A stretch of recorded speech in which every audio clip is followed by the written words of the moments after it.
Peter, this is Nancy. Is Mike Kibbe part of your group? Yes, he is. Okay, thank you. I don't think we got the invite to the party here. Well, we had dinner for all of our team members. So anyone who did not show up, as in Kibbe, Stafford, or Kennedy, you missed steak, salmon, and salad. But what about those who didn't get the invite for the steaks and salad? That's for tomorrow night, depending on what happens tonight. You can't say that, Peter. We've already started recording. Strike that from the record. I promise to be on my best behavior.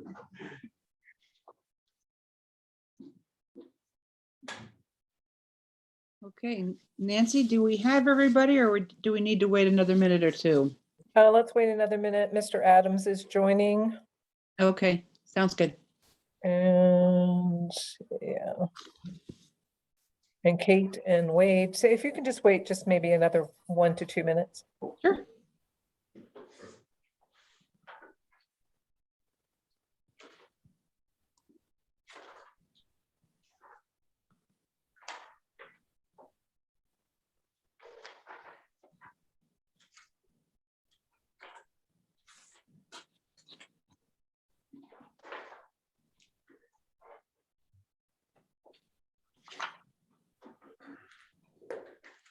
Okay, Chair, we do appear to have a quorum. Okay. And I think most everyone's here.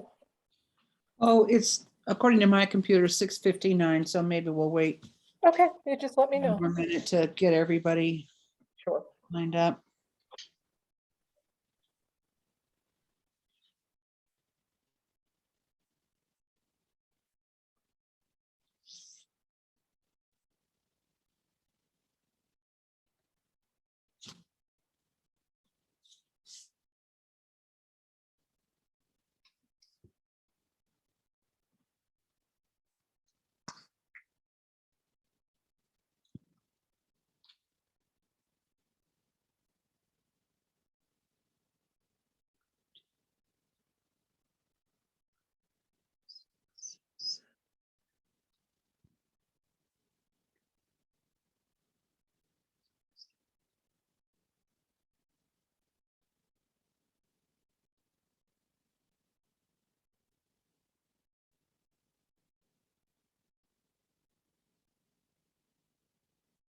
Okay, doesn't look like anybody else is trying to sign in, so.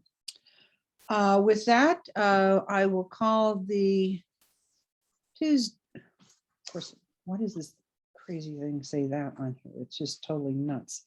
For whatever reason, the thing I just printed out is talking about Tuesday, August 3rd, which is just crazy, crazy, crazy. So whatever.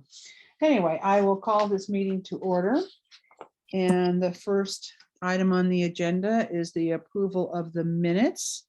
Chair, I'm sorry. We need to do roll call and we do not. Of have course we do, of course. It's been so long since we've had one of these. I little know. meetings.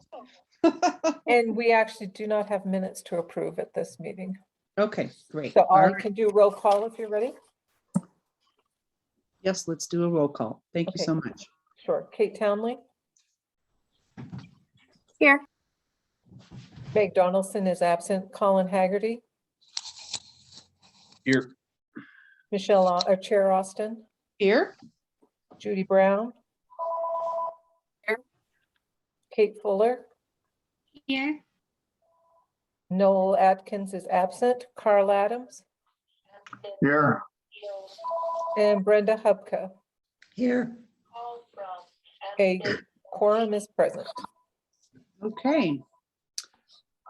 So whatever I printed off is incorrect as far as the agenda goes. So is the next item up on the agenda, the public forum? Public hearing. Okay, the public hearing, sorry, yes. You're fine. Okay, so, and since I printed the wrong thing out, very strange that it was printed out wrong, but anyway, I'd like to open the public forum.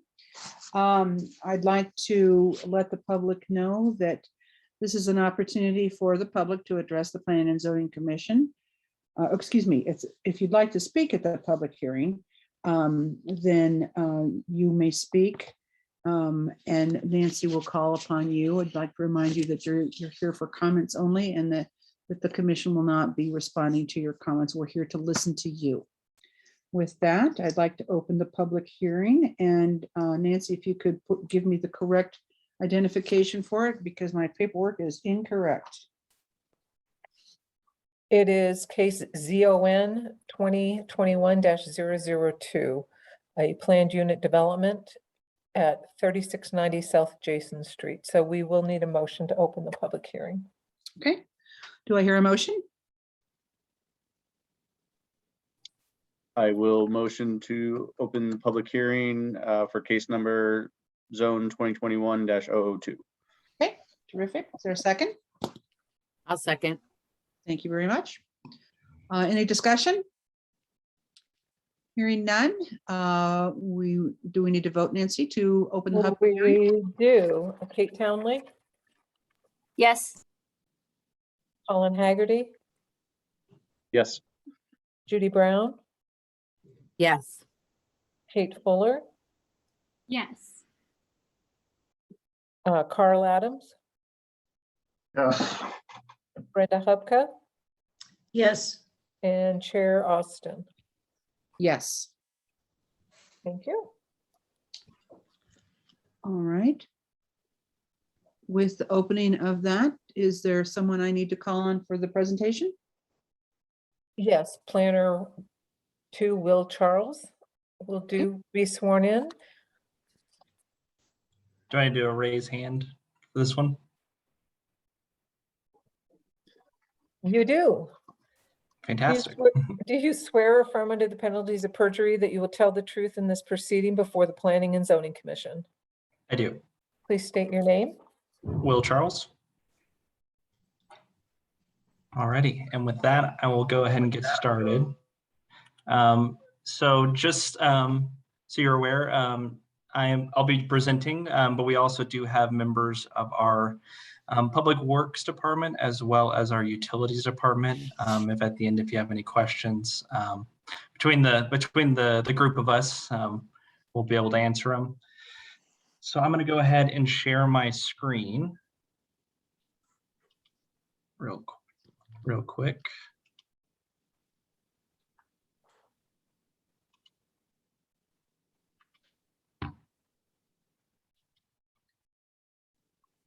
Alrighty, can everyone see the presentation? Okay, perfect. Yes. So as mentioned, this is a public hearing for 3690 South Jason Street, Plan Unit Development ZON 2021-002. Currently, this site is zoned I1 Light Industrial. It is about 1.12 acres. And currently the site is occupied by an Elks Lodge. For reference on this aerial, directly to the west is the Earth Trek site. The south of the property has Kenyon Avenue. And then just out of view on the north side of this aerial is the Inglewood City Center. So this project is 66 residential units for approximately 59 dwelling units per acre. It has a makeup of two different building types, one being a 4-story multifamily building that is located on the northwest portion of the site, and then carriage residences over garages, which are along the eastern side of the property, as well as kind of in the southeast section. The proposed use is a PUD with a proposed use of residential. The site will have a max height of 55 feet. The applicant is also proposing increased landscaping as well as 96 off-street parking spaces for the 66 units. As you can see in these pictures, the top section is the 4-story multifamily building. It has 2 elevators in the building to allow for more accessibility in the project. as well as the south or the bottom portion of the picture, which is the carriage homes. Looking at the site plan for the property, this is in the bottom left-hand corner, which is the northwest corner of the property, is the 55 unit building. And then as you can see on the top of the picture or the eastern side of the property is the majority of those carriage units. Moving on to the code modifications. So these are the things that the applicant is proposing to change from what is in the Unified Development Code or the zoning code for the property. So for landscaping, they are proposing a higher minimum. They're proposing 12.5% instead of the minimum in the I-1 light industrial district of 8%. They are proposing a maximum building height of 55 feet. Currently in the I-1 zone district, there is no maximum height. They're also proposing 96 parking spaces, which would be a reduction from the 112 required for a building type of this matter in the city of Inglewood. Additionally, for setbacks, they're proposing a varying setback between 0 and 5 feet, depending on the side of the property, whereas in the industrial, there would be no minimum setbacks. And then again, the proposed use would be a change to residential from the current I-1 light industrial uses. The property has a large number of enhancements. Just a few of them are that the owners are proposing a future contribution to the Hampton pedestrian bridge, which would go over Hampton towards the city center property. They're also proposing traffic calming measures in a numerous different ways, as listed in the multimodal plan that was attached to the staff report. They're also proposing some improved walkability standards through a detached 5-foot sidewalk to increase pedestrian safety in the area. They're also creating a neighborhood park, which was shown on the site plan. This pocket park is going to be managed and owned by the property, but it will be open to all members of the public. And then they're also, these units are all for sale, which will create an increase in homeownership opportunities for the city of Inglewood. Staff is recommending approval with the conditions that were set in the staff report. The staff finds that the application is consistent with the comprehensive plan, that it's in conformance with the adopted and generally accepted development standards and other ordinances, laws, or requirements of the city. Additionally, that the application is substantially consistent with the goals, objectives, and policies of the city, and that the application furthers the goals, objectives, and policies of the downtown development plan. And as I mentioned before, me as well as members of our Public Works Department and our Utilities Department are here if you have any questions. I'm going to go ahead and stop sharing my screen just so we get all the cameras back. But if anyone needs me to pull this back up, let me know. Do we have any questions for Will? Okay, let's see, Kate Townley does. I didn't hear this if it was mentioned. What is the square footage of the site? And then also, is it typical practice then for a PUD to only look at the landscape standards for the existing use and not for what the future use would be? Yeah, so for the first question, the site is 1.12 acres, which comes out to about a little hair shy of 49,000 square feet. As far as the landscape standards, I wouldn't say there's really a best practice either way on that. You know, like I said, the I-1, which is what the surrounding properties in that area would have to be required to meet is that 8%. So that's why we included that portion, is because, you know, if you look at this property comparative to the ones around it, they'll have to meet a higher standard. So, well, and I see that, I guess it's 25% typically for multifamily residential, which is what the site would become. And then I think in the report, there's also new multifamily residential that's like directly northwest. So the Right. surrounding uses are changing too. So thank you. Thank you. Colin? That was my question too, what the multifamily would have been, and I thought it was up in the 20s, which I think would make more sense for a multifamily type of a unit. I think that would be important. One of the other things I noticed is that they're contributing money though for a park as a fee in lieu. So I guess how is that number determined? Is that a portion of that calculation? How do we come up with that? And we'll start there, and then I've got some other questions also. Yeah. So the fee that they'd be paying is an open space fee in lieu. This is a fee that is calculated based on basically the impact that higher density is going to bring to our parks in the city. So it's not necessarily that they're saying, hey, we want to do less landscaping on site, so we're going to give you money. It's more that any project that increases density needs to pay into a fee. Would they And have to pay- as far as that calculation, I don't have the exact math in front of me, but essentially based on the unit count. Okay, so would they have to be, if it was an industrial, they wouldn't have had to pay that theoretically, because it wouldn't have been density, it wouldn't have been units. Correct. And then I've got one question that I'd like to go into, and then I'll let some others go. For the parking spaces, I think it was a little confusing on whether that's 96 total spaces that includes the garages also, or if the garages are in addition to those. Yeah, the 96 spaces is all the off-street parking spaces, so the garages as well as surface parking. Okay, I'll come back. Thank you. Thank you. Okay, Judy? I had a question about if it's going to go to residential, which use table is it going to be? I mean, what's the zoning use table that we would be referring to?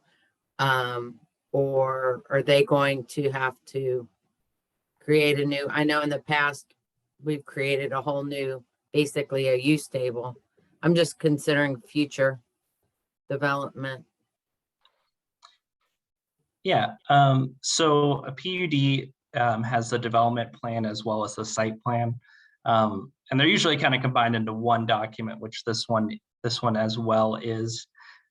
So as far as PUDs go, they basically they wipe out that underlying zone district and then create their own on top of it. For this project, the allowed uses, there wouldn't really be a use chart. It would be the uses that the district plan explicitly states it could do. So for this case, in this instance, it would just be residential.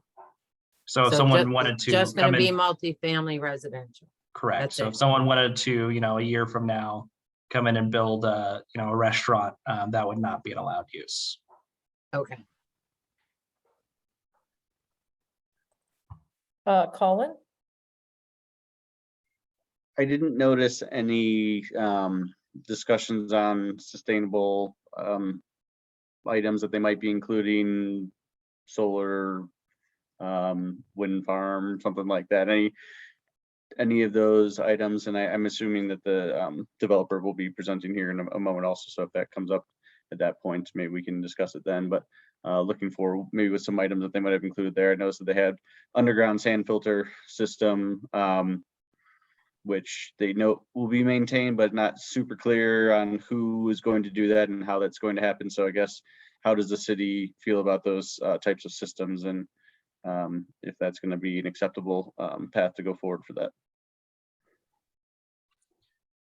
Yes, so I'll defer the second half of that question to our utilities and our public works. I don't know if Stephanie or Tyler or Tim, if anyone take that back half. But the first half, as far as sustainability, I think that'd be a question better left for the applicant to answer. So I'll wait till then for that one. So at this time, if I could have all of the city staff on camera, and I'll just swear you all in at the same time, and then whoever's going to answer that question from city staff, that would be great. But I need to swear you all in.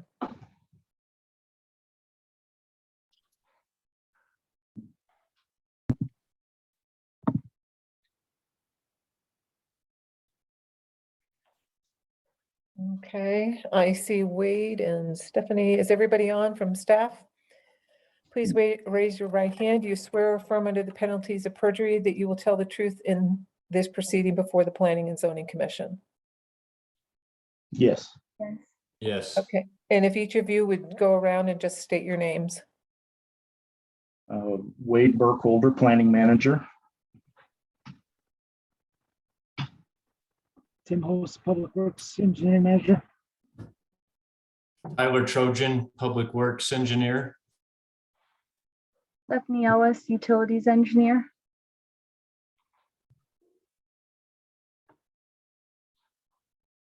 Okay, thank you so much. So whoever can answer that question, that So would let be me know great. if I need to repeat it or anything like that.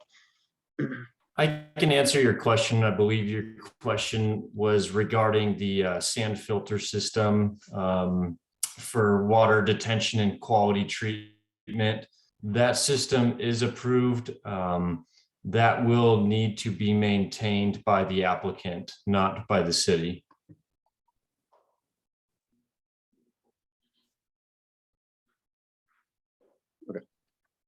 Thanks. And Kate Townley? Just had a follow-up question on the list of uses for the new PUD. If this site would have a new public park, even though it would be privately ran, wouldn't that need to be an allowable use within the PUD as well as the multifamily residential? Yeah, I mean, so it's a park that's open to the public, as meaning anyone can go on it. But it is still going to be a privately owned piece of property, and as part of that residential. I do see what you're saying, though. But yeah, generally, I mean, we would see this kind of more as landscaping for the project. But it's a neighborhood amenity that anyone can use.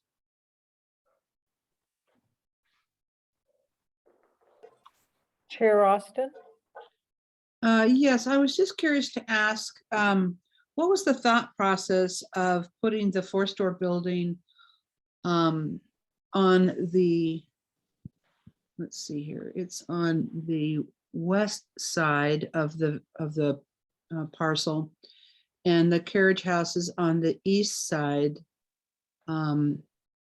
Why did you, or why was it that flip? What was the thought process?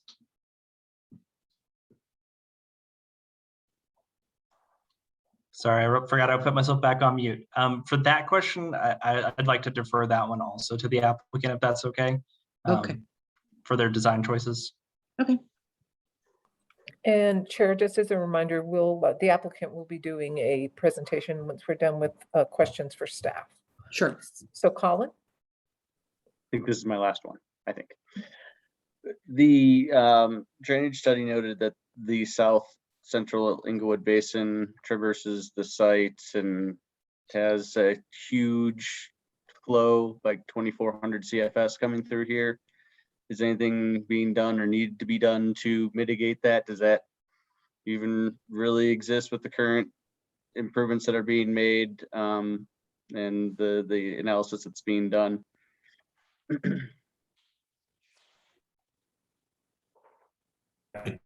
Take that question. As far as being on-site runoff, so they are not going to be increasing any downstream effects from their drainage. What about the offsite crossing the site that is a foot deep, and at least per the study that they referenced? Can you explain in a little bit more detail what you're referencing? They're referencing the 1998 HK, I'm sorry, Turner Colley, what's her name's system. So on page 5 of their drainage report, which is on page 360 of our packet, is runoff from the 100 years, 2,680 CFS, which generates a water surface width of 664 feet, 1 foot deep. So that's their historical, the historical drainage of this area. They are required to analyze that for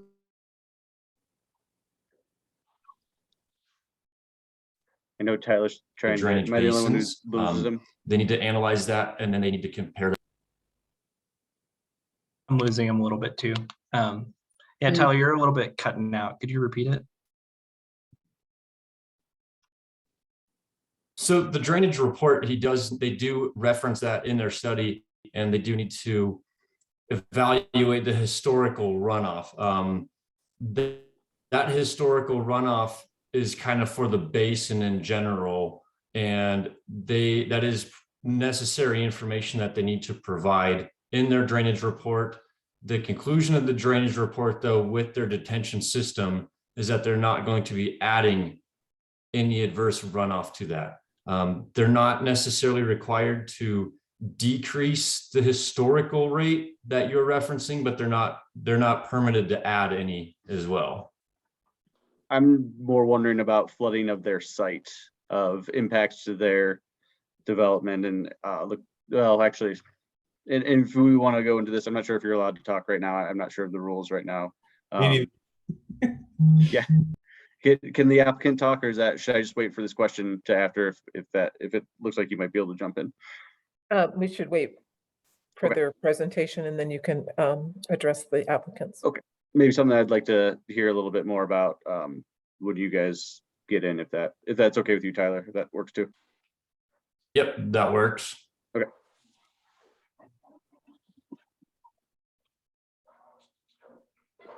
Any other questions for staff? I'm not seeing any chair, so.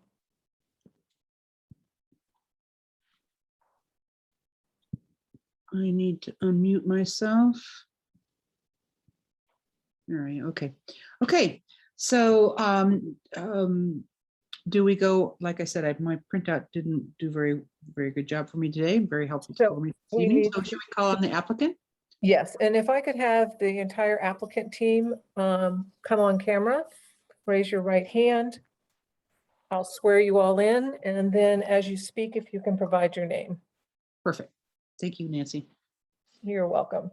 All right, do you swear or affirm under the penalties of perjury that you'll tell the truth in this proceeding before the Planning and Zoning Commission? I do. Okay, great. So if you want to, you can share your screen for your PowerPoint if you'd like.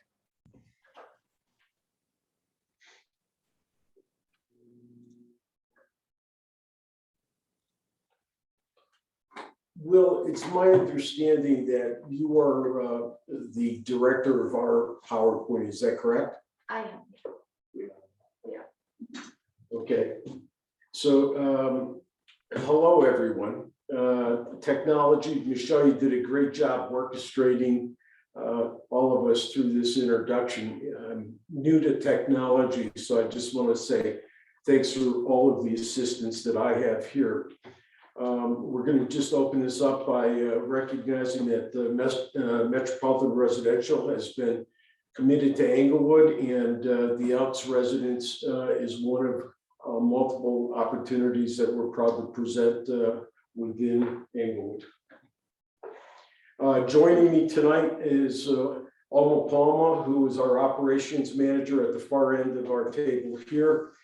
She heads up our leasing and operations here in our corporate office.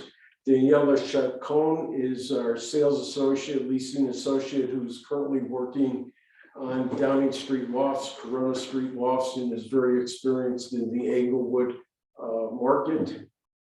Joe Godham, design studio architect. Ryan Holtman, design studio architect, both principals within the firm and locally based in Littleton.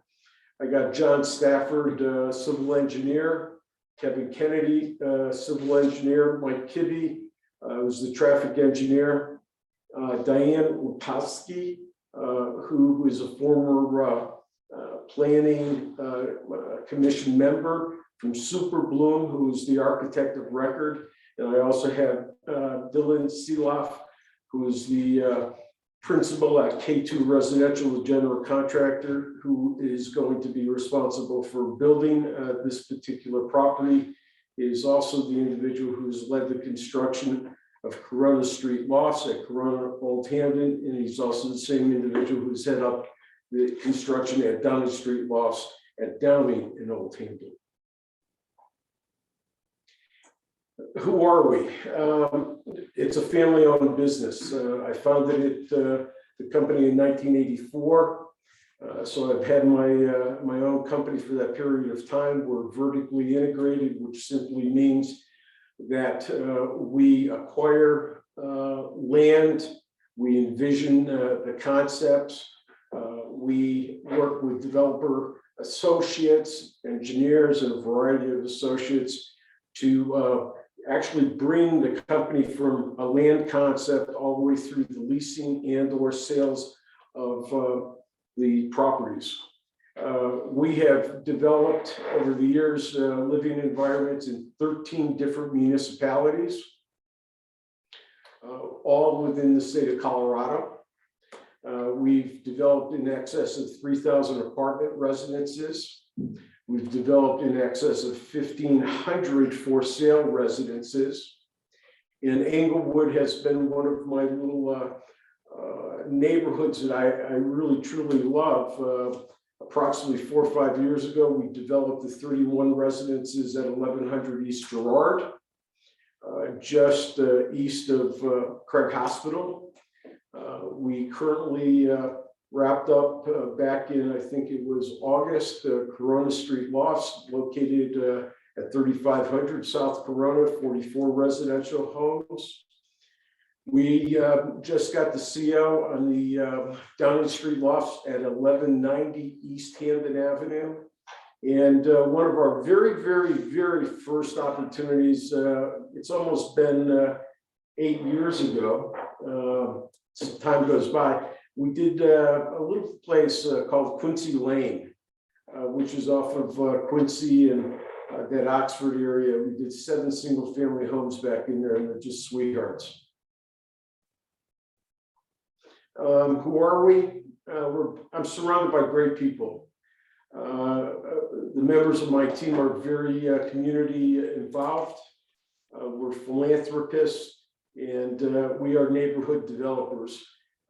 We're here to stay. We are very committed. We're very committed in the leadership at Craig this year. One of my all-time memory shots is us at the Elks Club playing some bingo. We've had Habitat for Humanity days, and we are also very privileged to be involved in the Global Down Syndrome Foundation, and very proud of our CEO, Zach Arndt, who's been with us. How many years, Ash? 4 years. 4 years. Taking a look, it has to start with a vision. It has to start with goals and objectives. With my activity, I was actually exposed to Englewood about 8 years ago from the inner workings of the neighborhoods. And one of the things that I noted was that we needed, not only in all of Colorado, but specifically in this neighborhood, we need to deliver attainable for sale housing offered to all ages and all demographics. So they could be young first-time buyers or senior-ish people that are looking to downsize out of their living in their neighborhoods in and around this current site. Our pricing opportunities, yes, we have goals that will be between $275,000 to $400,000.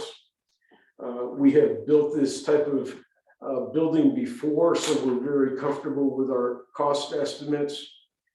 We really want to increase the municipal tax bases because we're going to be serviced by the city. Currently, the site is a nonprofit, non-taxing environment. Using today's words, we want to activate residential living to encourage walkability and retail redevelopment. Another today term, multimodal neighborhood improvements, which talks about sidewalk configurations, connectivity, bike lanes.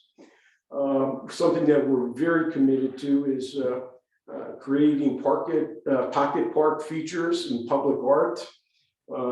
We will talk about that when we get to the park, but we're very recognized in the industry for the uniqueness, the comfort of our park creations, one of which we just finished at the Boulevard at Lowry. And it's just been a phenomenally received park. We will also continue to create and contribute to an attainable housing type of effort and program. And most of all, we also want to help our neighbors, all of the people in Englewood, to start having neighborhood identity. And part of this is known as the industrial district. And we're very proud to bring people into an environment that has been filled with parking lots and somewhat dilapidated industrial buildings. Successes, Villaggio at Inverness, believe it or not, had an Englewood address. It was in Arapahoe County. Again, I take a look at it. In 2011, we were recognized as the Community of the Year by Dr. Cog in the entire metropolitan area. 62 acres along the southeast corner of Dry Creek and I-25, 5 different product types. We did a combination of retail, office, entertainment. We included for rent, we included for sale, condominiums, townhomes, and villas. And it's like one of the most notable TOD sites in the metropolitan area, dating back to 2011. Quincy Lane, which is my little favorite. If I could do that a number of times in Englewood, the neighborhood was hesitant, but they absolutely loved what they received, and I'm proud of it. 1100 Girard, 2017, that was the community that we built 4 years ago, 31 residents in the medical district. The next one, Alma, is Corona Street Lofts. As we also are committed to the medical district, 44 residences. That is a good example of the quality of development, the thoughtfulness of the product design, the landscape considerations, the overall demographic positioning. And as of today's date, I believe, Danny, we have 1 remaining home to sell. Correct. And that ranged in square footage from 600 all the way up to 2,100 square feet. Downing Street Lofts, we just got the certificate of occupancy. It's 28 residences. Again, urban flavor, parking structure, podium development, and that's right at the corner of Downing and Old Hampton. This pretty colored map really reflects in a macro standpoint different dimensions and opportunities for the city of Englewood. We all recognize the city center and the light rail station. We're very familiar with the downtown Broadway designation. We are very familiar with the medical district, and the connectivity to the south is something that we are very committed to, and that is the what we would call the industrial district that we want to connect between the north and south side of Hamden. If you take a look at walkability, we measured it walking, we measured it with bicycles, we measured it in cars. But the walkability to the city center light rail is an 8 to 10 minute walk. For individuals with Walmart and shopping at their side, that's an 8 to 10 minute walk. The downtown Broadway area is 10 to 15 minutes, and the hospital district is about 25 minutes. The connectivity to the southwest with the Oxford Light Station is 12 minutes. And I think that when you take a look at our metropolitan overall commitment, we're trying to deliver multi-generational infill urban living environments that will really encourage redevelopment of retail, new dimensions in the city center. That was one of our walkability is one of our main goals. Again, here's a neighborhood view from whatever 10,000 feet or whatever the distance is, and you can see the amount of parking lots that are reflected in the neighborhood, and that's by way of just history. It was a light industrial area, and there's some medical buildings, but as you can see, there's a lot of hard surface, and the Elks has been there for years, and unfortunately, with a declining population, we are committed to this neighborhood, and this commitment will be not only this community addition, but a few others. So we're here to stay with the things that we built. Unfortunately, I've shared many nights at the Elks, developed a long-standing relationship over the last 3 years with members. We all face declining membership. We face physical assets that become functionally obsolescent and in needs of tremendous repair. That was one of the driving forces for the Elks to consider how do they service their membership better in a maybe smaller, more up-to-date, more affordable site than trying to carry this obligation. This is one of those fancy colored maps that basically says that the city of Englewood has a comprehensive plan that was effectively drafted, adopted, and for the purpose of tonight, we're just simply going to say that the Elk site in this south of Hamden portion is a activity zone. So they used the formal term catalytic. Bottom line is it's bringing new life, new people, new retail to complement ownership in residential living and replace hard surface, dilapidated parking lots, and buildings. Another one of those formal graphs, and the goal is very simple. Thoughts to consider. Englewood has a population of plus or minus 35,000. I think it is one of the great bedroom communities for Denver proper and surrounding properties. It is a absolutely awesome opportunity to develop a real identity for Englewood above and beyond what has been there. What's also interesting of that 35,000, there's approximately plus or minus 5,000 people that are 65 plus or older. And interestingly enough, their choices for sale opportunities, having lived in the neighborhood for a long period of time, are very limited. And the housing supply between that 275 to 400 range is almost non-existent. So if I was a person who lived in Englewood in the adjacent areas, and I had the opportunity to say, my kids are grown, I'm living by myself, where can I go? We believe that we can provide attainable housing for multiple ages and demographics. I really liked Will's presentation, but it was in black and white. So I decided to do mine in colors to give some real personality. The building's 4 stories. There's 66 condominium homes on the site. There's 67 private garage entries. Of those 67 direct access garages, 14 of those have 2-car spaces.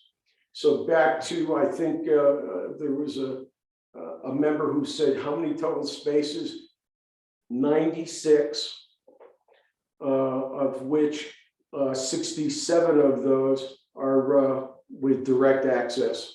So there's 1 garage direct access per home, with 14 of those who have 2 cars in their parking. We have bicycle parking for every home.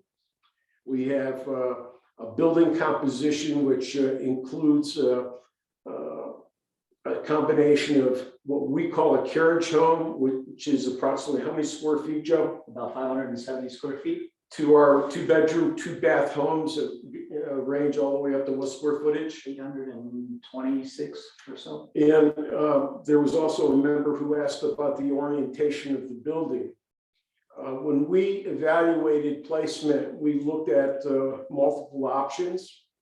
And because we had direct access homes on the first level, which would be facing Jason, we thought that the integration from an urban standpoint felt much better for us to put the building on that northwest corner.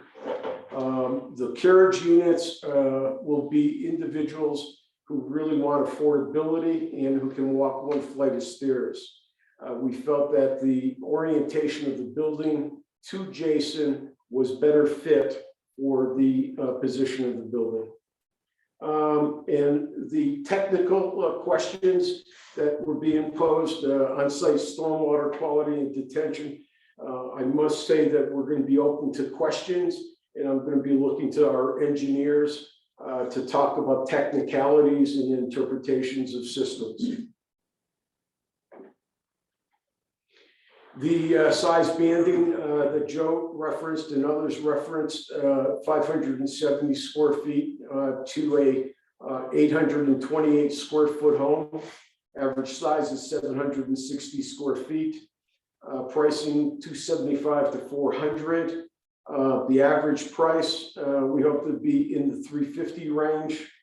The target market: affordable, attainable, affordable, attainable. First-time home buyers with a 65-year plus demographic who's looking for an elevator in great, comfortable, safe, healthy environments. The site plan, again, whenever we take a look at these meetings, site plans really don't speak to the real nuances of the site.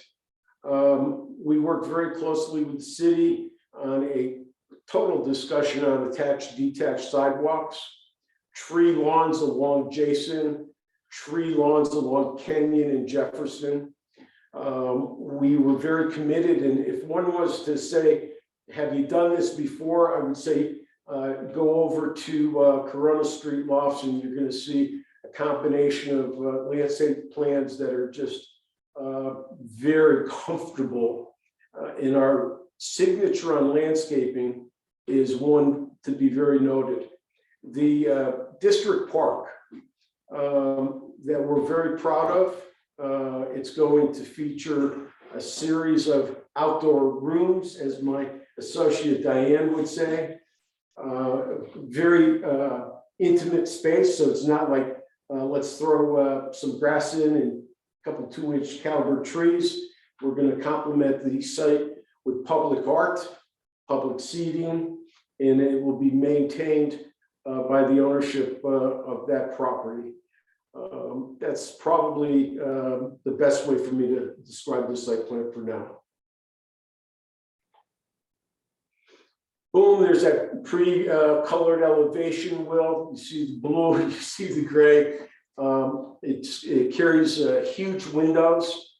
Our windows, our landscaping, our elevations are all represented by those 3 buildings that are currently in Englewood: Downing Street, Corona, and Girard.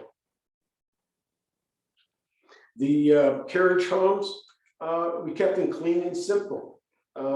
We only have 11 of those, if I'm correct. And it was utilization of space above garage, serviced by one stairwell. But it was trying to really provide that first entry level affordable home in the neighborhood. Park deficiency, you know, I mean, you can look at this map and, you know, the bottom line is the best way to see this is to get in the car and drive around.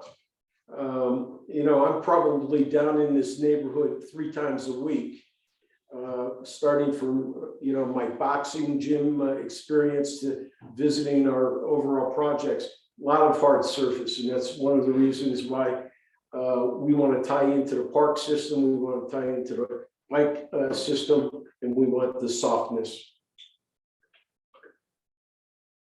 Here we go, you know, public art, seating, comfortable dimensions, intimacy. You know, for those who maybe have a touch of a flavor of some neighborhood parks, this is about personality. This is about creation of an identity factor for the neighborhood. Wrapping things up, what are the community benefits and impacts? You know what? I live here, and I'm very, very proud to say that I'm in 13 different municipalities, and I want to have a positive impact on Englewood because I'm going to be here after this neighborhood addition is done, and people will recognize that this is one of our creations. Attainable housing, increasing housing choices in Englewood. We want to, again, increase the property tax generated from 0 to approximately 110 a year. The new park concept, the outdoor neighborhood dimension, the intimacy, we're proud of that. The benefit for the multimodal neighborhood improvements, the bicycle lanes. We've met with various community groups that just absolutely embraced our bike lane proposals, formal bike lane proposals. We're going to contribute to any Englewood efforts on attainable housing. There's an estimate that in excess of $550,000 will be paid to the city of Englewood in permits and fees. It's already been noted that we'll make a contribution to the Hamden Bridge. We're going to have our brand, and we're going to have my signature in the branding of a neighborhood addition that we believe will enhance identity and value. And most of all, we're going to bring comfortable, responsible living with residents that'll support local businesses and increasing sales taxes. Most of all, we're going to deliver something that we are very proud of. And I say we're open for questions. Thanks, everybody. Thank you. Any questions for the applicants? Paula? Guess I have to start since Mr.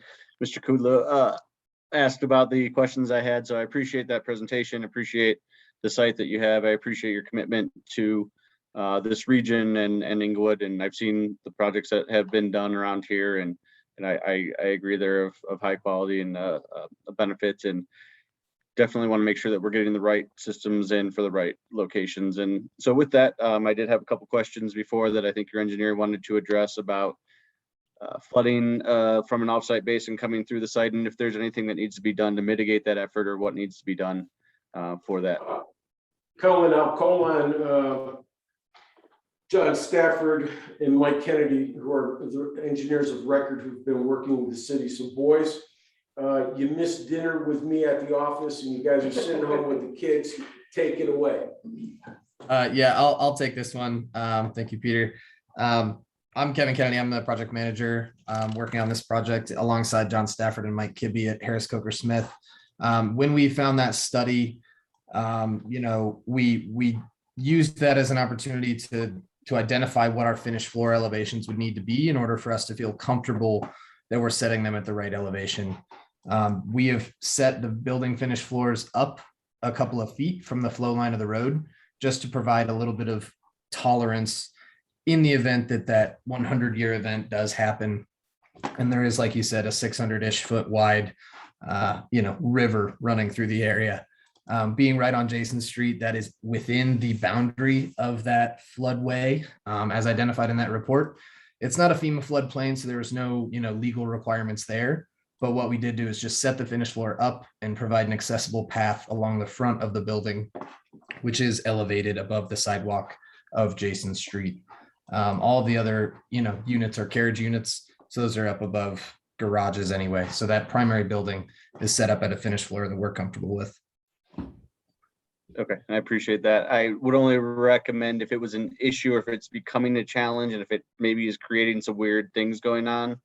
There is a restudy of that area being done right now that I'm sure you guys are aware of, but maybe just if it becomes an issue, and what I don't want is to arbitrarily raise things up where all of a sudden you've got this building that's up here and everyone's down here. So if it makes sense and it's the look and what you want it to be, great, and it protects it from the site, then nothing to worry about. If there's some additional information that needs to be reviewed or provided or anything like that, I'd be supportive of using updated information as well.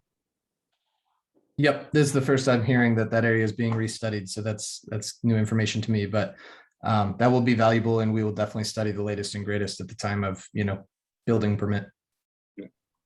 What is the status of that study that's being worked on right now?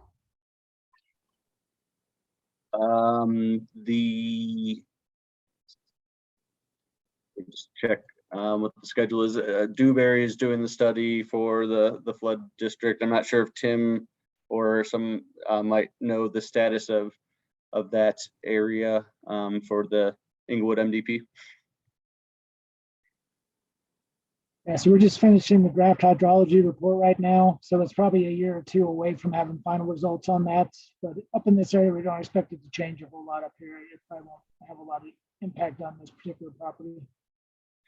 One of the things I noticed of that study, Tim, is that they combined all the basins, including everything coming from Oxford into the South Basin, which I don't think is the case anymore. So it might be a reduction of flow just because the basin's being separated out. Yeah, it's the south and south central basins going to that Oxford pipe. I think this is that north basin, though. I don't think this is part of that south central. I believe it's north of Oxford, right? So it shouldn't be part of the Oxford outfall. I think it's a separate basin to the north there.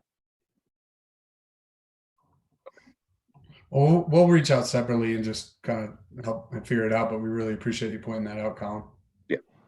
Yeah, we'll make sure you're in the right basin there to make sure we're, I think that north basin, I think it goes to the north. Actually, there was a map floating around. I think they had that coming to Oxford when it actually goes north. So we'll make sure you guys have that and make sure it's looks right. Sweet. Thanks. Great. Colin, I also know that you were asking about that sand filter system. And I would like to ask our engineering team in the city to answer that concept that you were asking. Yeah, so we're proposing an underground water quality and detention vault. There's not a huge opportunity on a site this size to provide water quality at grade or detention at grade, really. So underground tends to be what happens in these urban infill deals. We'll be writing the report such that we are discharging equal to or less than historic conditions. It'll reduce the runoff from our site. And the idea with that being obviously that if every site that develops in the future does that, then there won't be a potentially huge floodway coming through, downtown Inglewood every time there's a major storm event. Kevin, to follow up on it, our drainage programs, both at Downing, at Corona, and Girard, has tried to do our very best to meet standards or provide the opportunities for those type of filter systems. And I would like to note that this is going to be 100 times better than what is out there right now, as you noted.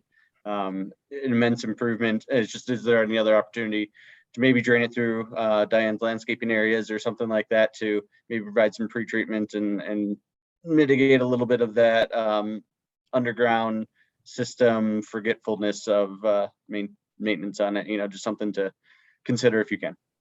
Very important. Okay, Kate Townley.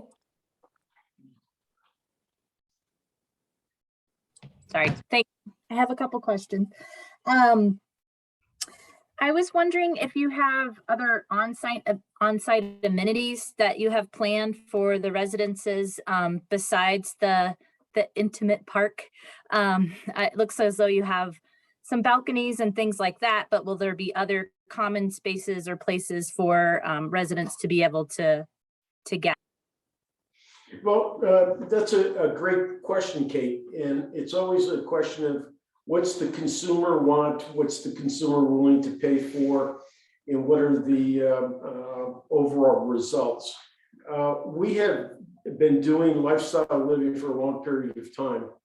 And people make choices between small, intimate environments to large, multi-use environments. The apartment community to the north west of us will say, we got the gym, we got the billiard room, and we got the variety of items.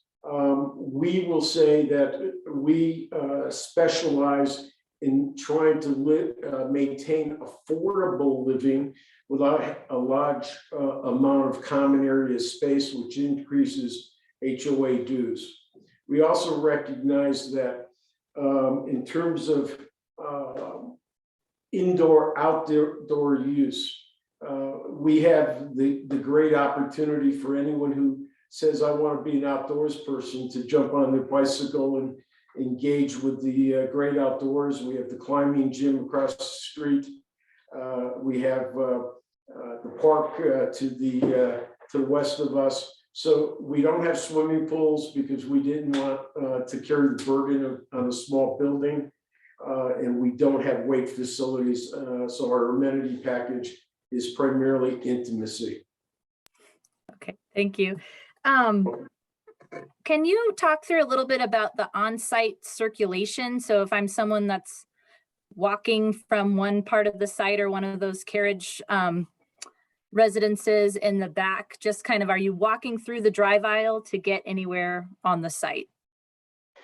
Well, if you look at the connectivity, the traffic within the site is very manageable according to traffic interpretations.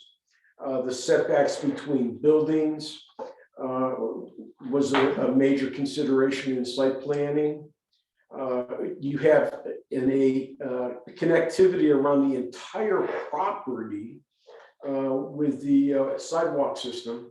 And you and I will both agree that people that will be parking some of their cars in that will walk across the parking lot. We have access on both the north side and the south side of the building. The two elevators are on the north and on the south side. So it's easy access. And the allocation of garages will also be geographically placed conducive to that entryway on the north and on the south. Where do you have things on the site? Just trying to look at all this on my computer is not always easy, but where do you have just generally opportunities for just trash and also snow storage and things like that? Absolutely. That's great livability questions. Where do you put the trash and where do you push the snow? Great observations. We have a drop trash zone, which is on the east side of the main building. The northeast corner. Northeast corner. And there will be individual opportunities for those 11 carriage units. But the building feeds right into that trash area, which is enclosed within the building. That's one. The second question, which is a great question also, is snow removal. And the flow and designation of snow removal and placement is a major responsibility of the homeowners association. In all of the communities that we have built, which is in excess of 30, we're very strict about our HOA management rules and regs for the building and the overall orchestration of management. So you would be looking at a north to south sweep from a snow removal standpoint. The HOA will also be responsible for maintaining all of the perimeter sidewalks. That's part of the snow removal and the trash. So the intimate park will not be snow storage. Negative. And you know why it won't be snow storage is because that snow storage will damage the landscaping in that particular environment. So no go ski. That will not be boom boom. Do you mind? I just have one more question. I think actually two more, if I can go real quick. More with these. questions. No.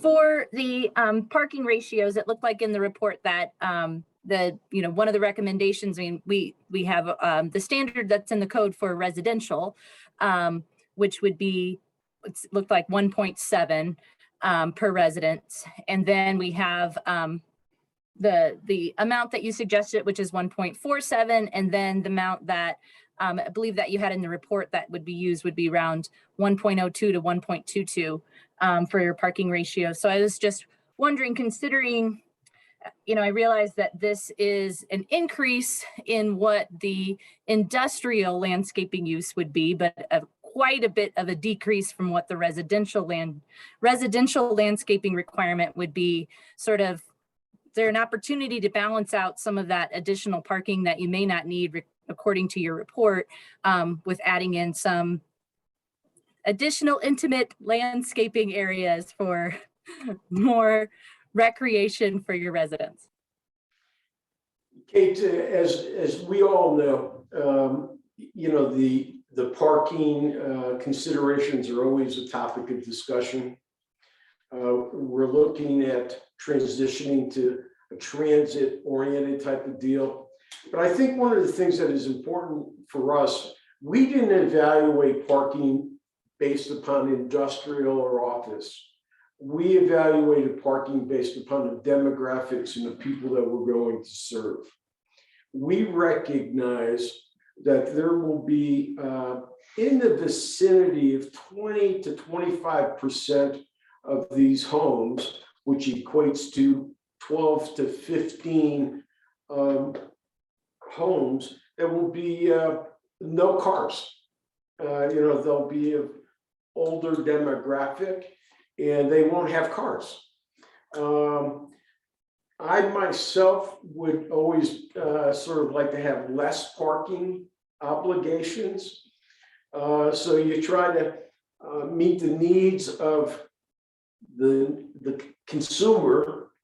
You try to meet the macro needs of the municipalities.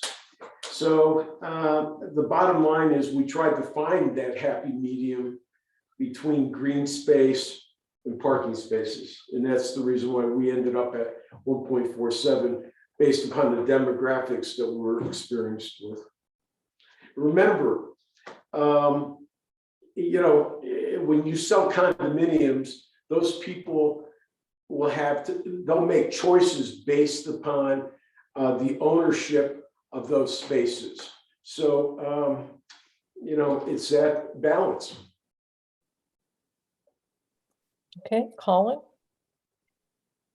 I have a couple of questions that kind of got some from what Kate was going with, and then just kind of an offshoot from there. The first one being after she was talking about trash, what about packages and package room and all of those items? As we all know, those are becoming increasingly challenging, especially if I'm looking at those carriage homes. How is that going to work for those? Is there going to be a central office? How's that being handled?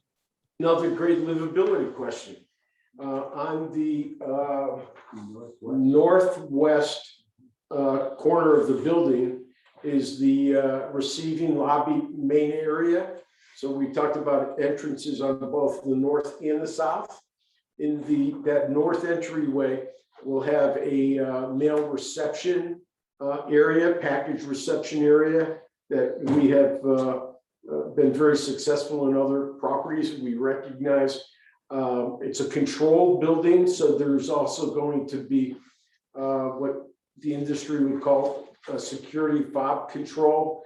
So packages, vendors of that type, the US Post Office will have access to that area, and that's where those deliveries will be made. I think then the kind of shifting a little bit to parking, garage, landscaping, I would be supportive of additional landscaping within this site as well. I feel like if I had to give up 2 parking spots for a little more green space, that would be the way I would lean. And with that said, though, I do have a concern about the garage spaces. So I was hoping to understand a little bit more about that. I'm adjacent to a couple of units that have garages that say they're for 2 cars, but it's a challenge to get really one normal sized car in. And by normal size, I mean today's car. And so how do you figure that out? What is the size of those? Have you considered that in your sizing? Colin, again, practicality and execution of history. We started doing tandem parking all the way back to the early 90s. And so we are true designers of effective 2-car parking spaces, number one. Number two is that the on-site parking in the garages have always been something that everyone wants. I mean, to be able to have their own parking space with the door and security has just been a great demand factor. You know, we talk about storage. You know, we're creatures of habit. We park our car, we park our bicycles. Nobody will have to do their snow plowing. Nobody will have to have a lawnmower. So those garages, we worked very hard at giving every home one space. Now, if you said to me, as we have discussed over the months with our team members at the city, I would vote for a lower parking ratio, but I think that the green space around the perimeter in the engaging portion of it is visible at Downing and Corona. So I totally appreciate people's observations and how we try to make everybody happy. Okay, I'm good with what you're saying on the green space. I would like just a little bit more info though on the sizing of those 1-space garages. Yeah. How are how are those sized? Okay, the sizes of the garages, Joe. The garage spaces beneath the carriage homes are between 9.5 and 10 feet wide by roughly 19 feet deep. 19 feet deep. Okay, so standard lot is 8-9 feet parking spot, so enough to get out, although that's kind of assuming a little more space through the lines. So that's pretty tight width-wise, but it feels like pretty good depth-wise. Is that based on a certain vehicle, or how do you size that? So those are larger than the required parking space sizes. And so based on that, typically it'll get enough room for that driver to kind of get out when they pull into their garage. And as everybody learns their own garage in their own home, we all know how those work best situated for us. And so as these are assigned to individual users, they too will learn the livability of that garage as well, according to their car. So I think the answer for Colin is the dimension of the inside space is 10 feet. Right. By 19 feet. Correct. To be specific. Yep. And the answer also is that it is bigger than the design standards for a garage of single car. Correct. Bingo. What's that design standard from that you're Looking at referencing? So if you look at different municipalities have different standards, and so Englewood's is like a 9x18, and so it's larger than the 9x18. Okay. So it's not size for, it's just bigger than what the standard is at this point. Correct. Colin, I won't be able to get my 1969 Cadillac into the garage with the big back seat. I don't think you get that to most garages these days, but you know, It's actually, that's a true statement. yeah. Okay, thank you. So Chair Austin? Well, thank you. Not to belabor the garages, but if I just park in a space in a regular parking lot and I get out of my car, I guarantee you that I'm going over the line. So having a wall there at the 9.5 to 10 feet, that's going to be a little interesting. I guess people will unload their groceries before they go into the garage. Quick question on the how is the water going to flow on the site in that parking area, all those parking areas? I can answer that question. So in the existing condition, the site is very flat. So what we've had to do is introduce a couple of low points within the drive aisle. So the road will be an inverted crown, and we will put 2 inlets, 3 inlets around the site, which will pick up that drainage and carry it in a pipe to the underground water quality and detention vault. Okay. Part of that, my question stems from, I'm sure you're aware, of course, that there is a new apartment building that's going in right across the street, basically. And they will have, I think when we were listening to that presentation, they're going to have paid parking. Some people in that apartment building are not going to pay for the parking. They're going to park on the street. So I'm thinking that perhaps some of your tenants may have, or your homeowners may have to park on the street as well at times if they have a second car or something associated with their unit. So I was curious on if they're going to get across the parking lot and stuff like that. Michelle. Yeah. Michelle, I appreciate the question. The drainage is a technical one that I depend on the engineers. In terms of the neighborhood, we're very committed to the flow of people in and around our neighborhood. So the parking situation has been a huge item that we've studied. Traffic mitigation has been a huge item that we studied and participated with. I can't wait to get the bike lanes formalized. I can't wait to activate the neighborhood with more eyes and more people on it. Well, I would agree with you 100% on that. Those in that whole industrial area, there's quite a bit of speeding that goes on along those streets. A lot of stop signs kind of rolled through and things like that. With the parking spaces, again, the ones that are part, there's garage below and unit above. Are those going to be deeded garages? Yes.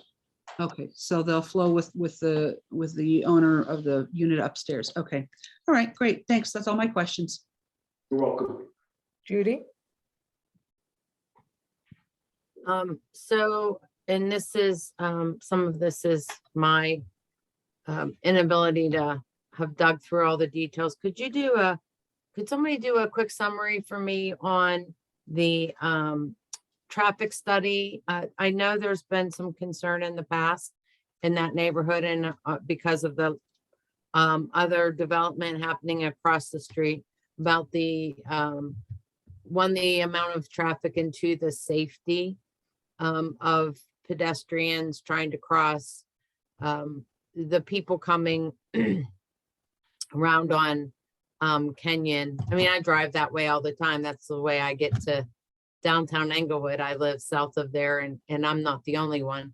But if somebody could just do a quick summary for me and what you think is going to happen and how what you're doing from a safety standpoint for pedestrians, I would just appreciate a quick summary if you want. Sure, Judy, I'm glad that you asked because I want Mike Kibbe from our traffic to earn his keep because he hasn't said anything tonight. So we have Mike do the formal studies and traffic counts. We've worked very closely with the city engineers to get the crosswalks properly striped and identified.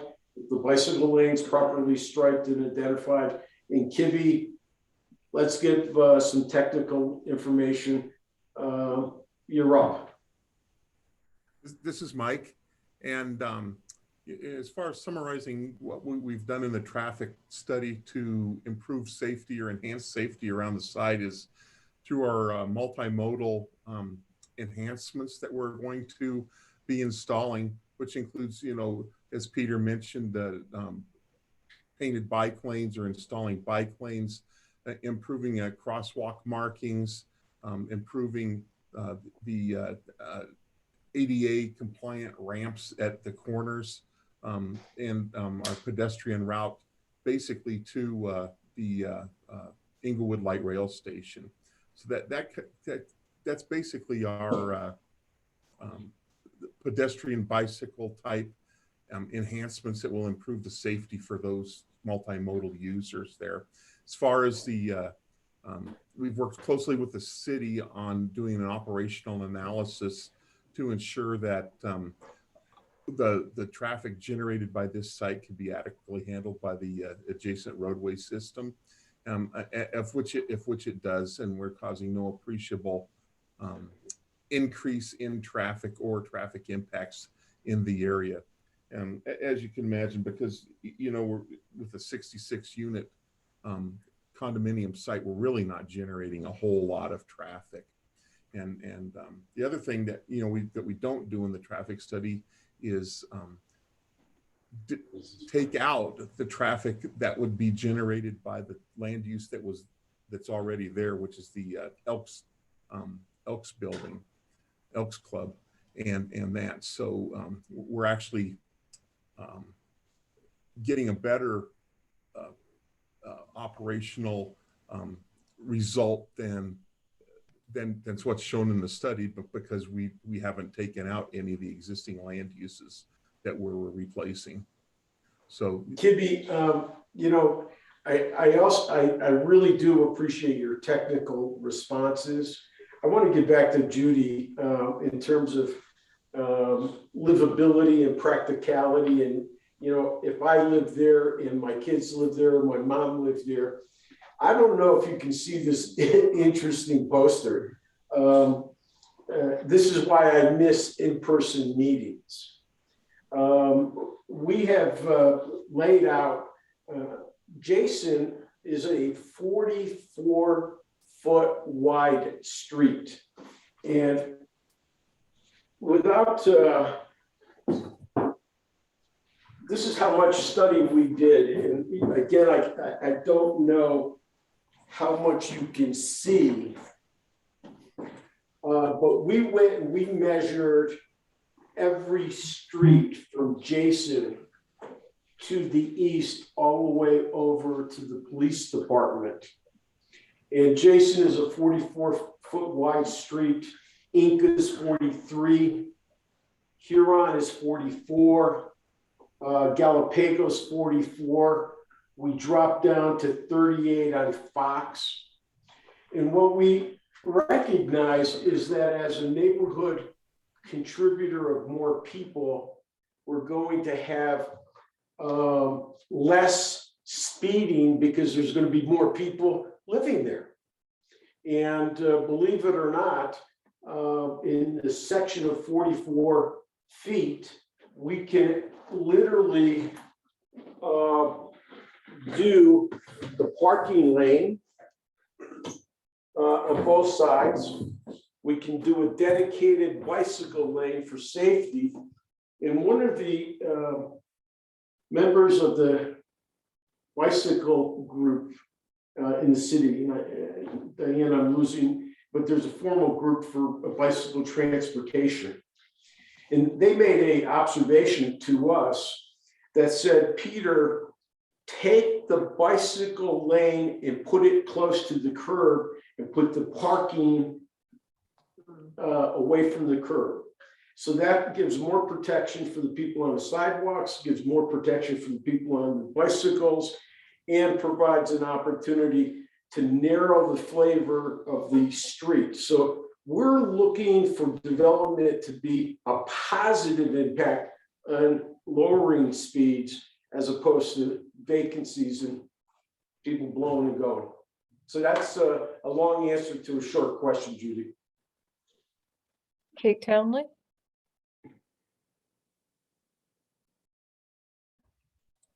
Thanks.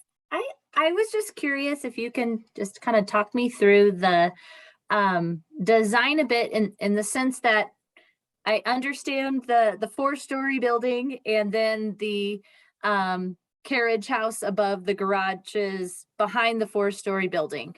But sort of if you can explain the carriage style that's to the south side, as well as kind of the drive aisle and how you came to that layout, mainly just for the south portion of the lot, and how you chose to put the park where it's at rather than more interior to the site. I think it was a opportunity to, I'm looking for the site plan. Do we know what page I should be referring to? 15. Thanks, Emma. Well, this was a discussion item to say, do we want more cars along the street, or do we want to have more engagement with the neighborhood with green space? So that south side of the site, you can see we kept the parking within the central portion of it, and we tried to provide easy access to the park. We tried to minimize the impact of cars on the streets and the pedestrians walking north and south. So we did study it.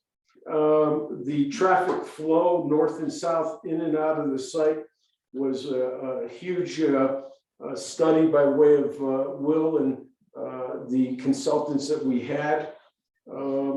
And this is what we came up with.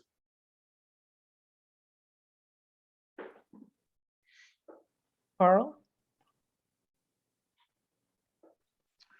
I had a question on the contribution to the Hampton, what we call the light rail trail, I think it is. You come up with 66,000. How did you come up with that amount? Will, could you help me on that, please? Yeah, absolutely.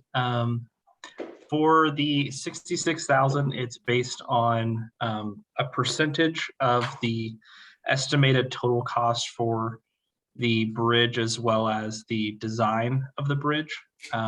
So the number basically came from the percentage of people from this site that potentially would use that bridge, and then took that percentage and used it towards the total cost of the bridge.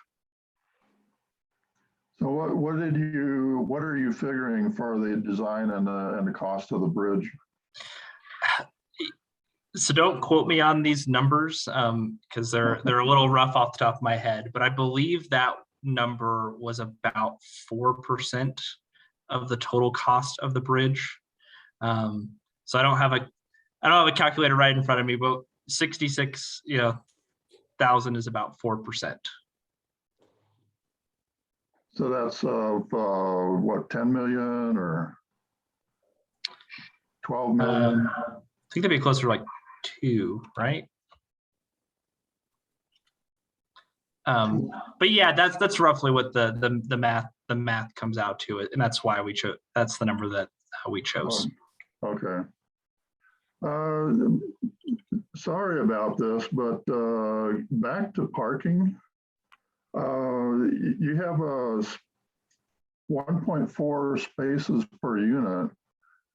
How is that divided up into the units? Is it, do you have double car garage that goes with the larger apartments? I don't, just for clarification for me, how's that done? Sure, Carl. The 2-car garages will be assigned to the larger homes, and they will be the that will be one of the primary objectives. Then we will assign by way of deed, which came up in a prior question, assigned legally the garages on a geographic basis to the building and access points for each resident. They will definitely be pre-assigned and pre-set up for ownership. Okay, so you won't have a fee on top of the, No. okay, So we're not going to do the car salesman deal and say, okay, we're going to sell you your home for 400. Then for a front door, we're going to charge you another 20,000. And then for the back door, we're going to charge you for another 20. And then, oh, by the way, if you want a garage door, that's going to be another 20. We don't do that. And we have a track record. that's okay. Everybody else does it, so. And if you want a doorbell, Carl, we'll throw that in as part of the deal. It's almost like going to the car shop and saying, well, we'll throw in tinting on your windows. I got to commend you on your apartments out at the Inverness. I was working out there when they were building those, and they came out really well. It's a very nice area out there now. Carl, I'm very proud of it. My people and the overall plan, think about it, that was all the way back in 2004. So can you believe that's been 17 years ago? Yeah, I can. I was working out there then. Chair Austin has a question. Thank you. Carl, you're making me laugh. Just one really quick question. What do you anticipate the HOA fees will be? I think that the estimate currently is, what are we utilizing at Corona? 244. We would say that the average HOA is going to be in the vicinity of 230 to 250. Okay. And that's by, again, proven experience with the number of buildings that we've done. And one of the reasons why it's lower is because we're not carrying a lot of those amenities that we addressed earlier.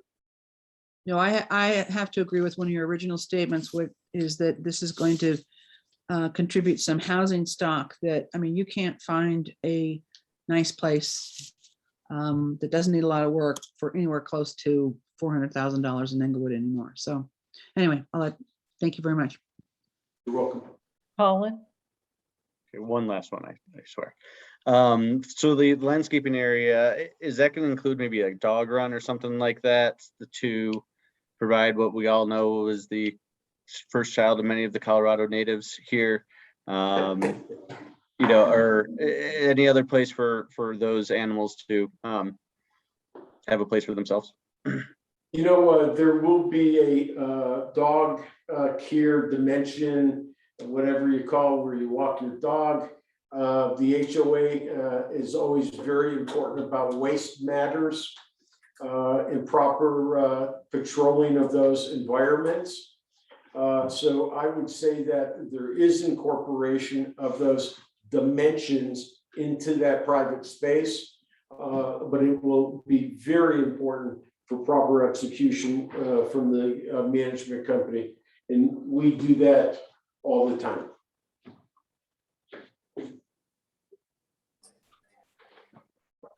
Okay, are there any more questions for the applicants or staff? Kate has a question. I just have a quick one.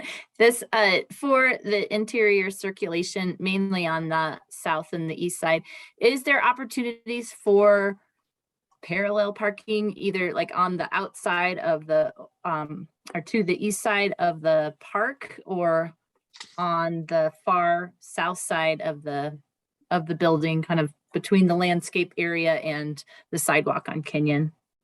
No. There is there's the proper fire department with and integration that we have. Again, Kate, it's a sensitive subject, and that is on-street parking. And one of the things that this particular site will afford is some off-site, meaning curbside parking, both on Kenyon, Jason, and Jefferson. That incorporated with the bicycle lanes. I believe that the site is going to be extremely easily parked. Visitors will integrate very well. And I think we're going to increase the safety factor by putting more people in that environment. Are there any other comments or any questions from the commission? I'm not seeing any, and we do not have any public. Oh, okay. I was wondering who all, well, now I can recognize most of them. Michelle. Yes. I just want to tell you that it's been a privilege for us to be involved in the neighborhood. We have really taken the opportunity to create a real neighborhood group. We had some of the longstanding people who have concerns about development. And I have to tell you that I'm very proud of Colin Waddleworth, who reached out to a number of people, many of the people around this table, in addition to the city.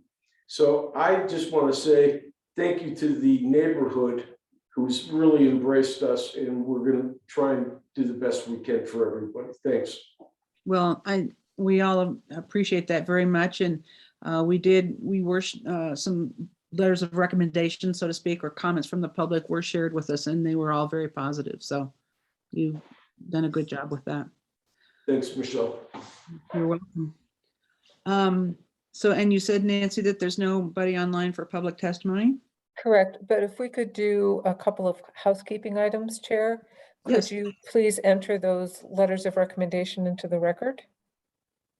Oh, yes, thank you very much. Do I need a motion for that, or? No, you can just state Okay. that we've received them and they will be part of the record. Okay, yes, when we did receive, all of the commission members received copies of the letters of recommendation from Englewood citizens and residents. So. And one Isn't other that good? housekeeping, Will, could you come back on and talk about the public notice and the signage posting, Yes. property posting? Yes, we did receive the affidavit for the sign posting, as well as for the newspaper. And I am forgetting one. If you can help me out, I don't remember which one it is now. The property postings, there were 6 signs that were posted. Yep, the 6 signs were posted. And then we had the notice. Oh, was and the placed in mailing list was also mailed out. Right. Yeah. Oh, it looks Those like are the Colin, Colin has one last question before the public hearing is closed. Okay. I just Go wanted to ahead. confirm, so we did receive the letters of support, which are great. How do we receive those? Are those directly sent to city staff? Is there opportunity for those people who do object? Because these are all great glowing letters of recommendation. How are those received and how are those directed in, and just to make sure that we've got that understood? Will or Wade, could you Yeah, answer that I can question? take that one. Yeah, so any members of the public that email, call us and tell us that they want to enter something into the public record, those all go along with it. The letters you received today were provided by the applicant. So there were ones that members of the public directly sent to them. But certainly if anyone, objected in any sort of way, they could also reach out to us and we would include those as well. And so just to clarify, you haven't received then any letters of objection to this particular project? Correct. Okay, thank you. Okay, Good Chair clarification. Austin. Good clarification. I believe I need a motion to close the public hearing. Is that correct? Yes. Okay. Do I hear a motion? I will move to close the public hearing portion of this evening. Okay, great, thank you. A second?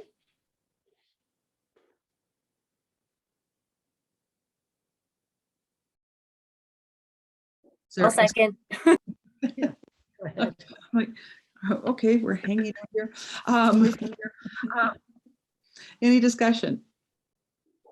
All right, it's been motioned and seconded to close the public hearing. Nancy, do you need a roll call vote? I do. Kate Townley, Yes.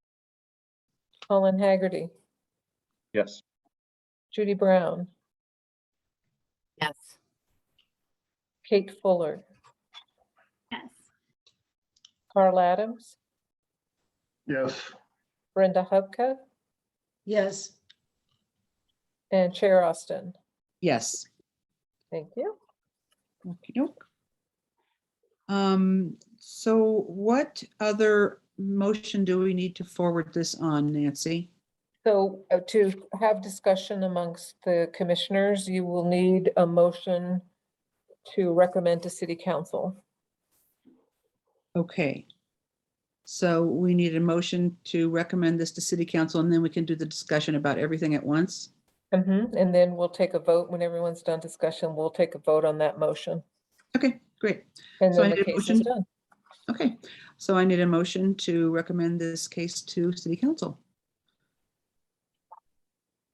So I will move to recommend to city council approval of what P zone 2021-002 3690 South Jason Mhm. with the recommendations that community development had requested per their report. I will second the motion. Thank you. Any discussion? Hearing none. We need to vote on the motion. Nancy? Oh, Brenda, did you have something to say? Oh, no, sorry. No, Okay. Kate has. Kate does. So just so everyone's clear, the motion's on the table, then you'll have discussion about the case. And then when you're all done, I'll vote and you will, the commissioners will vote and state their findings. I would like a clarification on the motion, Colin. When you're talking about staff recommendations, are you talking about the conditions that staff recommended? Yes. Okay, thank you. All right, Ms. Townley. So I am able to provide some discussion on the motion as it is, or provide some, the motion is open for discussion, correct? The case, this is the time for the commissioners to talk about the case. Yeah. The time to ask the applicant or staff question is closed. We're past that, but you can talk amongst yourselves. Perfect. Okay.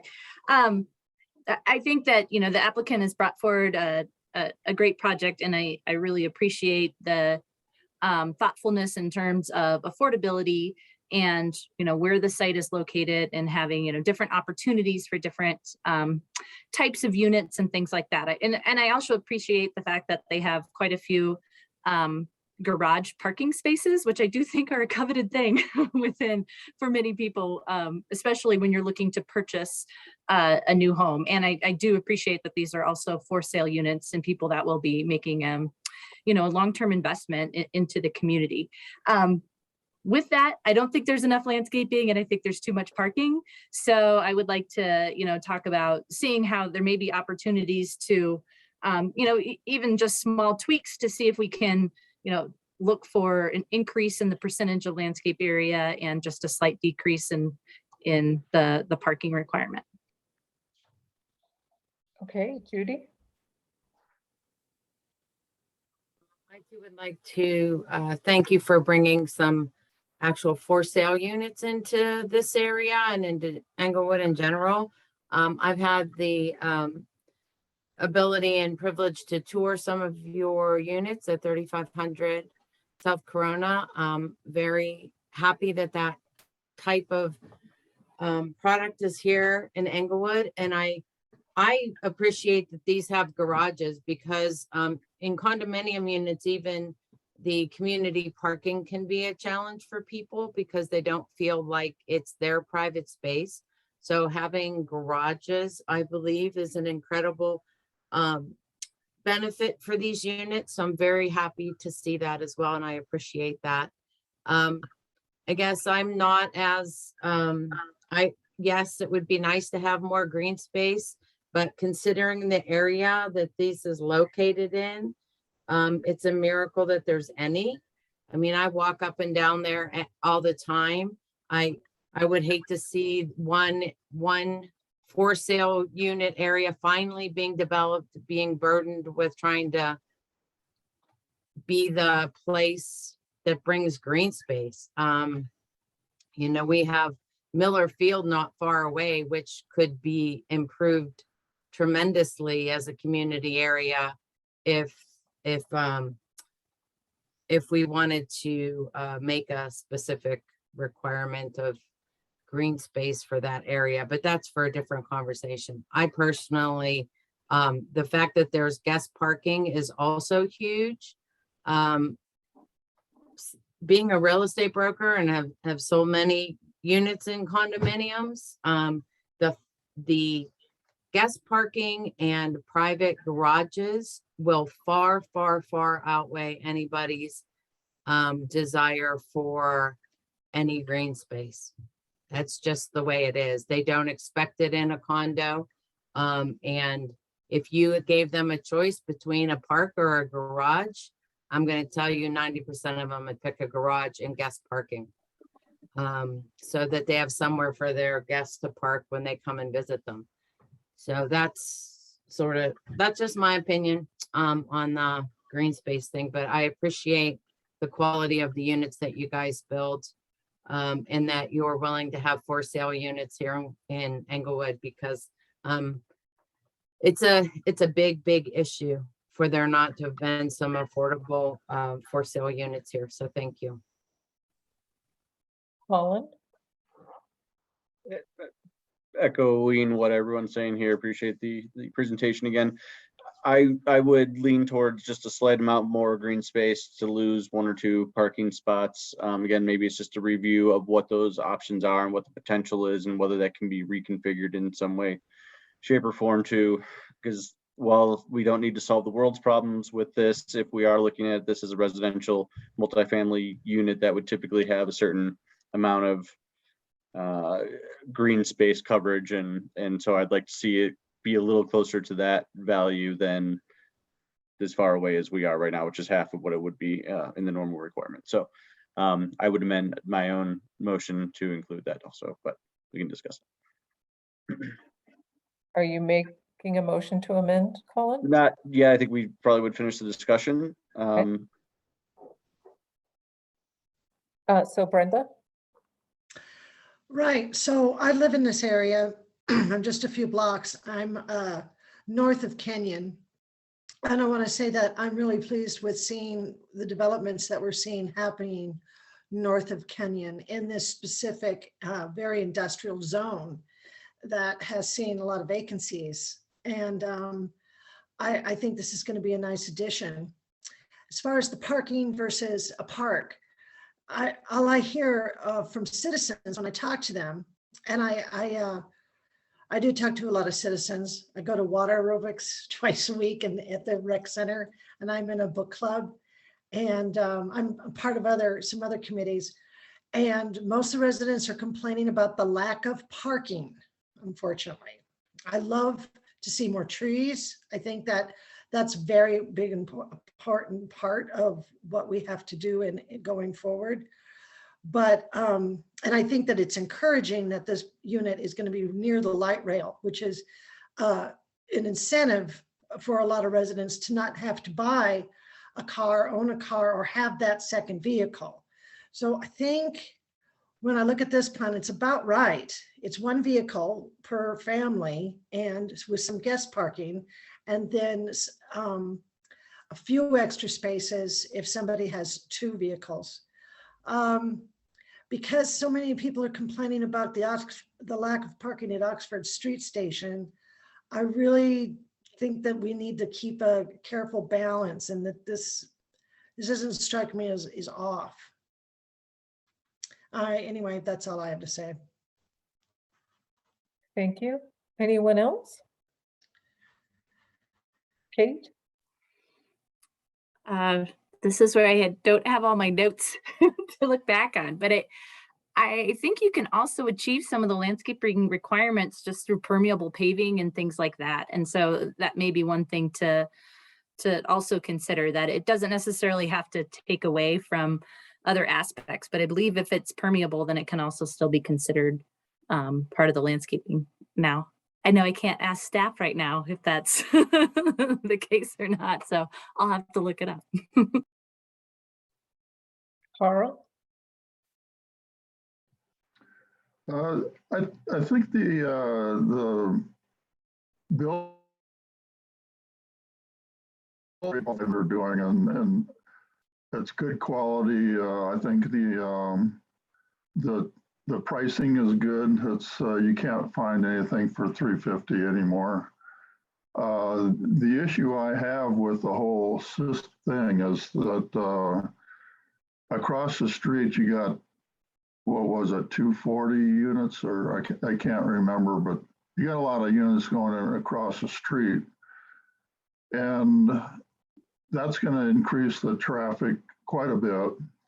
I mean, there's a huge traffic study that they had, but driving down Hampton at rush hour, it's a mess. And when those apartments at the Sports Authority apartments, I call them, when they're built, that's going to be a lot worse. And Jason Street's going to be worse, and Windermere is going to be worse. Then you're throwing another apartment on top of that.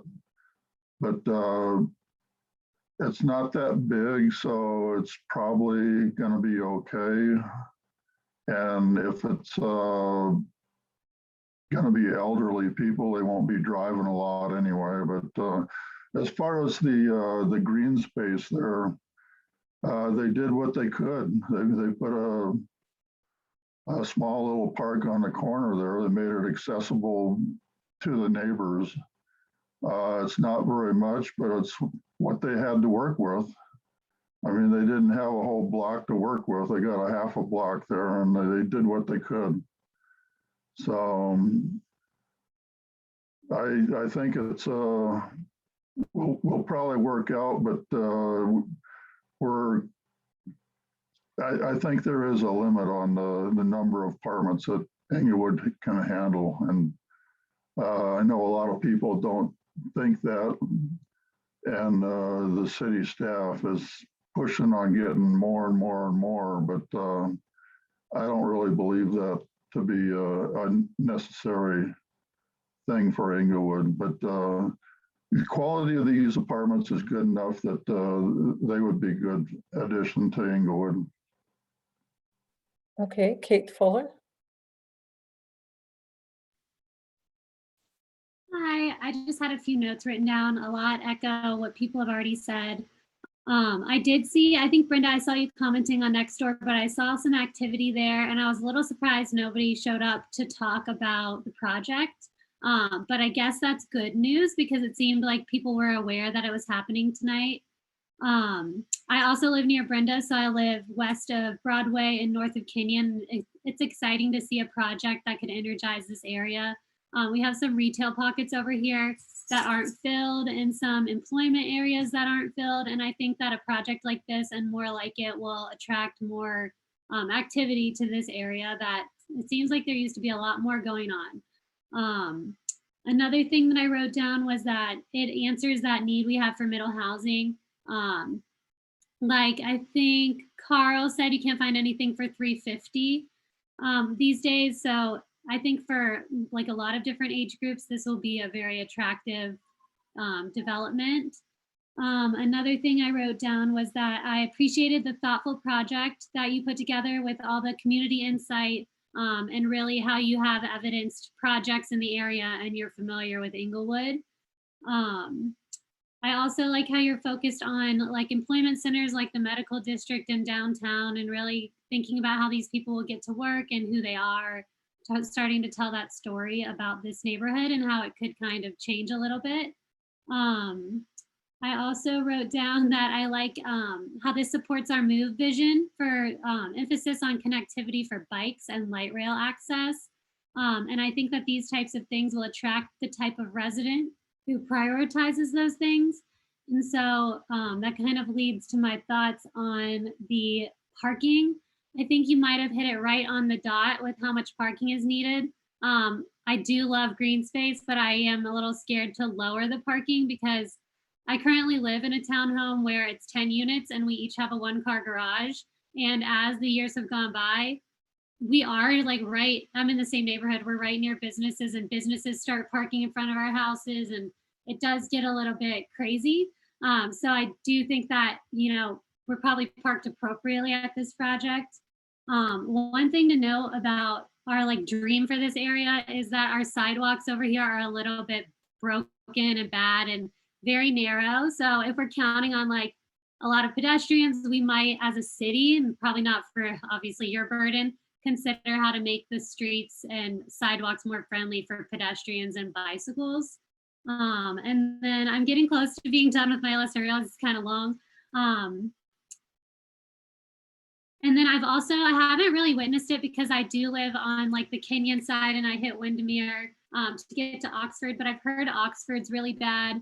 But I think like Colin said, 66 units should be okay, but that is something that I'll be a little concerned about. And then I agree with Judy, just in general about Miller Field, how it's kind of an unactivated high potential space where people already gather, but there's not a lot of structure around that park and we could add more to it. So those are just the things I wanted to add. Thank you. And Judy?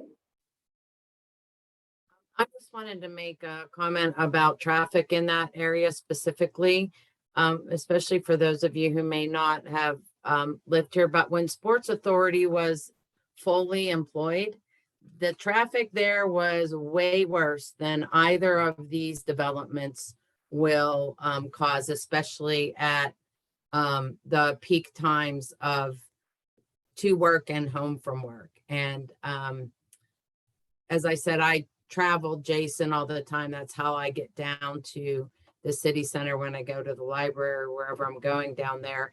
And I remember between that when Sports Authority was there, the amount of traffic was more than either of these developments will create. So, I mean, the city handled the burden of traffic at that point. I'm not quite sure why it wouldn't handle the burden of traffic now.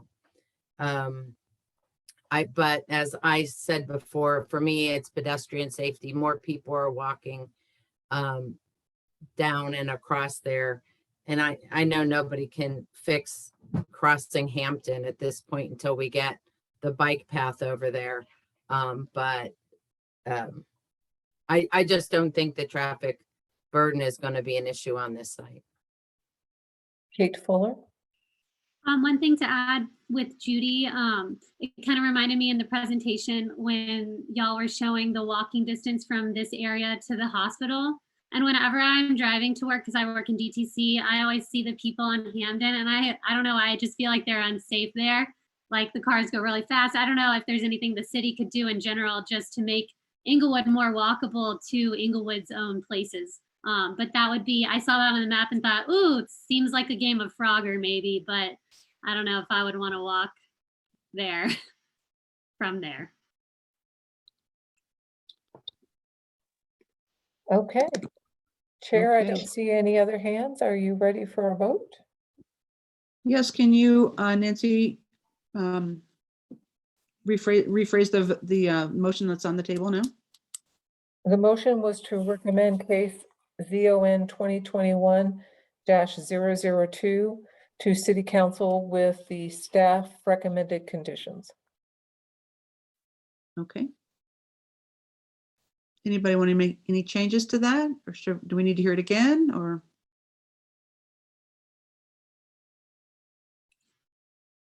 Yeah. Can I ask a question? Of course. Council typically will watch us be presented this information. We don't necessarily need to amend our motion to get the point across that we think that they should at least look at the landscaping versus parking. And I mean, I don't think we're going to be able to come to a consensus within this group anyways, and that's fine, because I think we've got some slightly different opinions on it. So I don't know that I want to amend the motion. I just want to make sure that they understand the discussion that has happened. Okay, So Is that's, they will receive this ahead of time, or the entire video if they wanted to watch it. yes, the video will be up online tomorrow. Okay. And I don't know if it's a live picture, but it looks like a lot of them are still here, so. Council, not staff. Well, okay, Oh, I'm talking about the gotcha. applicant, so anyway. Okay, so are we amending the original motion or not? I just want to make sure that Nancy's clear and we're all We clear are what not. we're voting on. We're not clear. Okay, we're not No, amending. we are not. Colin said he was not amending unless someone else wants to amend it. Okay. Is there any further discussion? Hearing none, can we call for a vote? Sure. Kate Townley, Sorry, my computer's all freezing up. I will vote yes, although I would like to see less parking and more green space. I can hear from my colleagues here that that would not fly. And I do appreciate that, you know, we do want to see more for sale residential units. I mean, it's not crazy overly parked. It's just, I always favor more green space, and especially in that area of town that is industrial and does not have a ton of green space. If there's any opportunity to increase the amount that's going to fee in lieu that could help with some of the amenities at Miller Field or things like that. I'm not able to look up the exact amount. And I think within the code, it's, if we're not able to meet the requirements for like a residential area, then you can include a percentage of it that is the fee in lieu. So just double checking that then at least we're getting the maximum amount out of that for our green space areas and for those amenities for the neighborhood in general. But I do appreciate all of the, you know, the landscaping that has been added to the site, as well as the multimodal amenities and the thoughts towards the rail trail and bridge and things like that. That I think those were going to be great additions to the neighborhood. And yeah, I appreciate the design and the addition, especially of for sale units for the area. So I vote yes. Thank you. okay. Do Colin? we have a city attorney that is, that just joined our meeting? Is that? No. who's- Ms. McDermott's been on the meeting the entire time. Oh, okay, okay. She just, That's her correct. picture came up, so I thought, oh, was she trying to say something? So that's what my question was. So, okay, I'm sorry, I interrupted the vote. Go ahead. So Colin, how do you vote? I vote yes also, and echo Kate. Thank you. Okay, Judy Brown? I vote yes, I very much appreciate that this is going along. It's the first one that I've been involved in where we've gotten to actually discuss for sale units here and actually working towards attainable and affordable housing in Englewood that is not just income restricted affordable housing. This is actually that middle, I think, as Kate mentioned earlier, the middle housing, very much appreciated. I do like green space and I do like parks. I just don't think I want houses in garages more than I want parks in Englewood right now. But that's because I live near 3, so I'm spoiled. I live in a place where I have access to any park I want, but and I love that, and it's why I bought here. So I do understand that desire. But I'm just very pleased with the product that's been presented, and I appreciate all the work that the client has done and all the support and how much you're involved in our city. And I appreciate that personally. Okay, Kate Fuller? I wanted to vote yes. I wrote 3 bullets for this. Focuses on our MOVE vision, supports middle housing, and home ownership attainability, kind of echoing what Kate and Judy said. So yes. Thank you. Carl Adams? I vote yes on this also. I would like to see more greenery there also, but if you reduce the number of apartments there or condos, you're going to raise the price. And I think the 350 is basically the really good for Englewood City. And but I do like green spaces. I like trees. And that's one of the reasons I live in Englewood is that Englewood has some of the best parks in the whole Front Range, city parks, and they're kept up very well, and people need to use them. So I vote yes on the apartments though, or the condos. Thank you. Brenda Hupka? Hi, yes, since we're making speeches. I vote yes, and I will just add what I said last time when we talked about the adjacent street development at Gart Brothers is make a recommendation to City Council in the future that perhaps a roundabout at the corner of Kenyon and Jason would also further calm traffic in that area and divert people away from the homes. So that's my thought about traffic. Okay, Chair Austin? I too will vote yes on this project. I think that I think we all like green spaces more than asphalt, but I think this project is, I think I agree with what has been said already. I think you probably are parked perfectly, and I think any condo that comes with a garage space for under $400,000, you're going to sell out in no time at all. I think you're going to really fill a market niche that's truly needed. So in short, I think this is going to be a great addition to the city. And again, I vote yes. Thank you. Motion passes 7-0. So now, Chair, we should be on to staff's choice. Okay. Staff choice is time. Who wants to talk? Who's still here, right? There's nothing that I have for you all tonight. This is our last meeting of the year, so have happy holidays. No, same to you. Thank you very much, Wade. Brooke, do you have anything? Brooke No, or I Roy? have not. I have nothing further to add. I also have nothing further to add. I would just echo Wade and say very happy holidays, and we will see you after the first of the year. All right. All Happy right. holidays all. Thank you. Thank you very much. Thank you. Thank you all. Thank Merry you. Christmas, happy holidays. Okay, Chair, we should be the Commissioner's choice. Okay.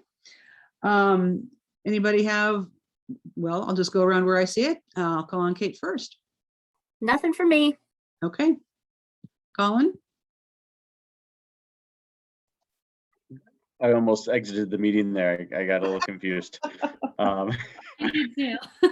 Don't do I that. was hoping, Agendas, people follow your agenda. well, that's what everyone was saying goodbye. I was like, are we done here? I just thought we were just skipping the end. So Nancy keeps us on track. yes. I just had a question. I would like an update maybe for the next meeting on 1002 East Hamden. It's just been a lot sitting there, torn down. And so I was wondering if there was any word on that.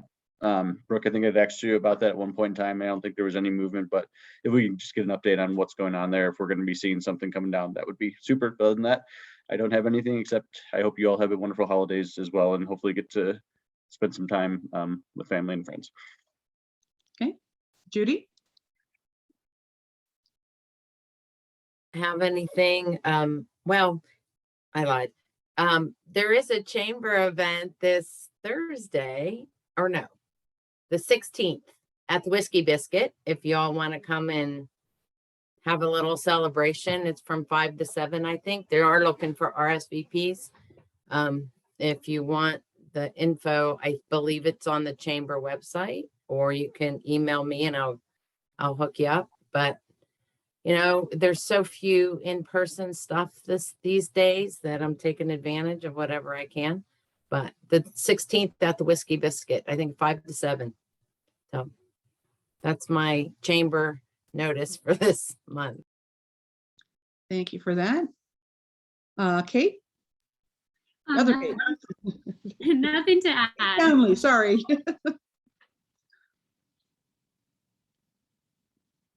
Kate Townley? Oh, nothing for me. I'm sorry. Carl? Nothing, happy holidays and have a safe new year. Okay. All right. Have we finished all of the business we need to do? Nancy, we were confused a moment ago. Well, and I obviously jumped over our city attorney, so I wondered about that. I skipped over the agenda. I wasn't looking closely. That's okay. Vicki, do you have anything? Not really. I'll be the city attorney that you all can turn to for any questions. Just a procedural point, however, our boards and commissions follow Bob's rules of order, and under those rules of order, an explanation of a vote is out of order. So just for future reference, and we can send you what Bob's rules of order entails if that's necessary, but that would be the only thing I have to say. But happy holidays, and I'm happy to be working with you all. Okay. Vicki, this is Nancy. Could So you if explain what you mean? Wait a second. For planning commission on these public hearings, they have to state their findings. Is that what you're referring to? No, not what they're, I'm talking about when we get to the vote. Yeah. Portion of that, and under the voting aspect, this isn't the discussion. The discussion, obviously, that's going to call for what facts are being considered for the deliberation, what their opinions are. But when the vote portion comes, my understanding of Bob's rules of order is that there's not supposed to be an explanation. It's just what the yay or nay. Oh, okay. We've just evidently done that incorrectly because we've usually done the vote and then they give their findings at the vote. So, okay. So we need to do that in our discussion and then make it a simple yay or nay. Okay, great. Thank you so much for the clarification. Sure, absolutely. Thanks, Vicki. Chair, I think that's it. All right. Well, then, hearing that, I declare the meeting adjourned, and Merry Christmas, Happy Hanukkah, happy holidays to everyone, I think. And thank you so much for all your hard work, and see you next year. Well, I mean, no, yeah, is it next year, right? Yeah. Yeah, because we're going to skip the meeting on the 21st. Right. Okay. Thank you all. Thank you. Thank you. Bye. Thanks, guys.